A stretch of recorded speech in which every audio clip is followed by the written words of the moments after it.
मैं section B की बात करूं जो सभी बच्चों के लिए इंपॉर्टेंट है। सेक्शन बी में आपके बहुत सारे क्वेश्चंस थे, जिसमें था इंक्लूसिव एजुकेशन।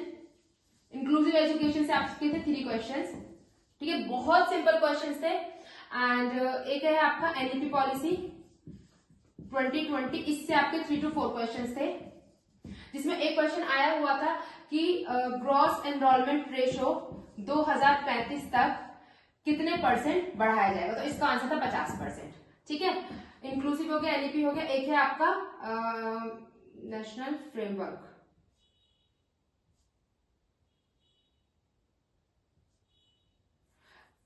नेशनल फ्रेमवर्क से रिलेटेड जो क्वेश्चन है, ठीक है, नेशनल फ्रेमवर्क से भी आपका 2005 है बेसिकली, ये मेरे को नाम पूरा याद नहीं आ रहा क्योंकि एनसीएफ, नेशनल करिकुलम फ्रेमवर्क, ठीक है, इससे आपके 2 से 3 क्वेश्चन थे।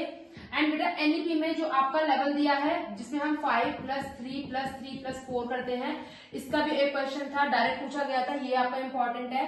एंड और आपका क्या बचता है इसमें, एनईपी हो गया, एनसीएफ हो गया, आरटीई एक्ट आपका 2009, इसका आपको पूछा गया था, इसका एनफोर्समेंट कब था, कब इनेक्टेड हुआ, ठीक है। और आरटी एक्ट में ये पूछा गया था कि इसमें कितने साल के बच्चे के लिए है, और इसमें हमारा बेसिकली पूछा गया था मैक्सिमम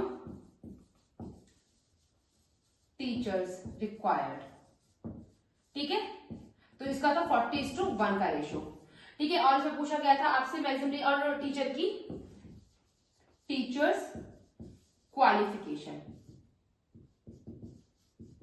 इसका था minimum teachers, minimum qualification of teacher for primary school, ठीक है। तो आई होप मैंने आपको बता दिया बेटा, paper was very very very easy, paper was we can say according to your level it was easy to moderate paper. सबसे बड़ी बात है AWS के एग्जाम में आपको जो ऑप्शंस मिलते हैं वो इतने अच्छे से देते हैं कि आप इजीली उनको सेग्रीगेट कर लो कि कौन सा आंसर नहीं है और कौन सा है, ठीक है। तो मेरे हिसाब से आपको मैंने सेक्शन सी और सेक्शन बी का अच्छे से बता दिया। जीके के क्वेश्चन से 3 क्वेश्चन मुझे याद है, एक तो कि 2026 में सबसे अच्छी यूनिवर्सिटी का टैग किसको मिला है, इंडिया की यूनिवर्सिटी को, जो IIT दिल्ली को मिला है, ठीक है। दूसरा क्वेश्चन मुझे याद है कि दूसरा क्वेश्चन था कि जो अभी रिसेंटली इंडिया को उसकी जरूरत थी, इंडिया को कुछ इक्विपमेंट की जरूरत थी, कहां से आए थे, वो फ्रांस से आए थे, ठीक है।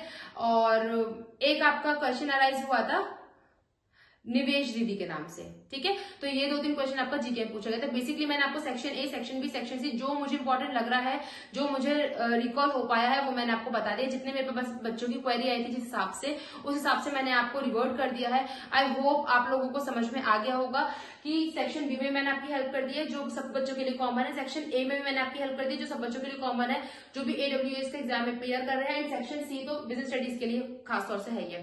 सो आई होप आपको बेनिफिट मिला होगा बेटा, और जो भी आपकी क्वेरी है आप मुझे कमेंट सेक्शन में लिख सकते हैं। अगर आप चाहते हैं कि मैं और भी इसमें कुछ आपको रिवर्ट करूं या जो क्वेश्चंस मैंने डिस्कस किए उनके मैं आंसर भी आपको बताऊं, तो आप मुझसे कमेंट सेक्शन में बता सकते हैं, मैं आपको अगेन आके एक बार डिस्कस कर लूं, ठीक है। Thank you so much guys. अब आप पढ़िए, आपके लिए बहुत इंपॉर्टेंट टाइम है, मैंने जो डिस्कस करना था वो कर दिया है। And thank you so much guys for watching and take care, bye bye, all the very best, thank you.